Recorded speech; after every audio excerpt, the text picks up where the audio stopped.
दिशा के केस में भी, कैसे देखते हैं आप इन दोनों क्लोजर रिपोर्ट को? ये सिर्फ पब्लिक को गुमराह करने का काम है। दिशा के केस में एज ऑन रिकॉर्ड कोई क्लोजर रिपोर्ट ऐसी नहीं है। 2021 में एक क्लोजर रिपोर्ट दी गई थी। उस क्लोजर रिपोर्ट को सरकार ने मतलब रिकॉल किया है, उसको रिजेक्ट किया है। उसके बाद में केस रीओपन हुआ है। 11 दिसंबर 2023 को दिशा के पिताजी का स्टेटमेंट रिकॉर्ड करने के बाद में इस केस को रीओपन किया है। एसआईटी उसका इन्वेस्टिगेशन कर रही है। आज पुलिस ने भी क्लैरिफिकेशन दे दिया कि नहीं, वो क्लोजर रिपोर्ट हमने वापस ले लिया था करके। तो अब रहा विषय सुशांत सिंह का। सुशांत सिंह राजपूत की केस का जो क्लोजर रिपोर्ट था वो उन्होंने कोर्ट में सबमिट किया और उनका सीबीआई का ऑफिशियल प्रेस नोट है कि हमने दिशा सालियान केस का कोई इन्वेस्टिगेशन नहीं किया है। और आदित्य ठाकरे किसी को भी, मतलब उस समय आदित्य ठाकरे कह रहे थे कि हमको क्लीन चिट दिया है, उन्होंने कहा हमने ऐसा कोई क्लीन चिट नहीं दिया है। तो और जो सुशांत सिंह की जो केस है उसमें भी क्लोजर रिपोर्ट कोर्ट ने एक्सेप्ट नहीं किया है। तो जब तक कोर्ट एक्सेप्ट नहीं करता है इसको कोई वैल्यू नहीं है।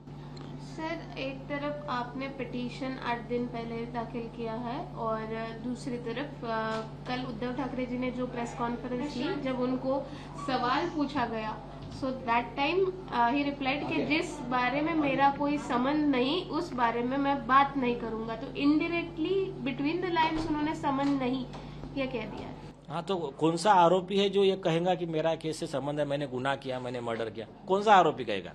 उनके नाम से हमने जो कंप्लेंट दिया है, जिसको 154(3) का एफआईआर करने का एक कायदे की रिसीव्ड कॉपी है, इसमें आरोपी में आदित्य ठाकरे एंड अदर्स ये मेन आरोपी, और जो कवर अप वाले हैं तत्कालीन मुख्यमंत्री उद्धव ठाकरे, तो ये कवर अप वाले आरोपी परमवीर सिंह वगैरह, तो इनका तो इनके नाम से है। और ये सेक्शन हमने लिखे है 376D, 302, 409 मतलब misuse of power of that CM post, 120B, 107 act of omission और एक्ट ऑफ कमीशन अबेटमेंट, 109, 166, 167, ये सब सेक्शन हमने उसमें लगाए हैं।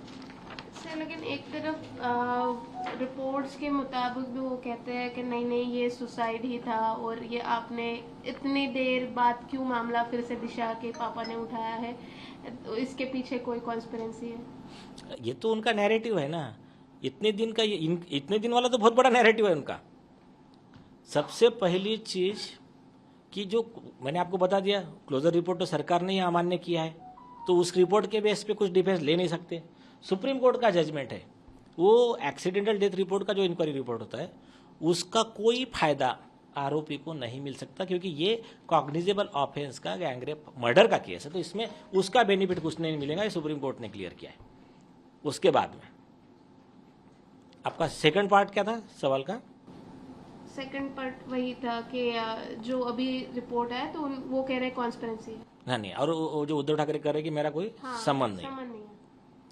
तो अभी जो उद्धव ठाकरे कह रहे हैं वो तो मैंने बता दिया। और ये इंक्वायरी रिपोर्ट जो है उसका कैसा एडमिजिबल नहीं है उसका मैंने केस लॉ बता दिया। और पूछिए। अच्छा, और एक सबसे महत्वपूर्ण बात यह है कि अगर पिछले 8-10 दिनों में हम देखें, महाराष्ट्र की राजनीति में ये मुद्दा चल रहा है, ना ही सिर्फ देश की राजनीति में भी, लेकिन इसके अलग अलग एंगल्स सामने आ रहे हैं। तो इन एंगल्स के अनुसार आप आगे क्या आपकी नीति रहेगी? नहीं, हमारा बहुत सिंपल है। ये कंप्लेंट जो दिया है उसको क्राइम नंबर मिलना चाहिए। एफआईआर है हमारा, सो बॉम्बे हाई कोर्ट के डायरेक्शन की इसको एफआईआर ट्रीट करना चाहिए। It has to be register, तो उसका क्राइम नंबर दीजिए। जब फिर क्राइम नंबर आता है तो फिर अवेलेबल एविडेंस के आधार पे फिर जो भी प्राइमा फेसी स्टेटमेंट वगैरह रिकॉर्ड होंगे, हमारे पास जो एविडेंस है हम देंगे और नीतीश जी के पास जो है वो देंगे।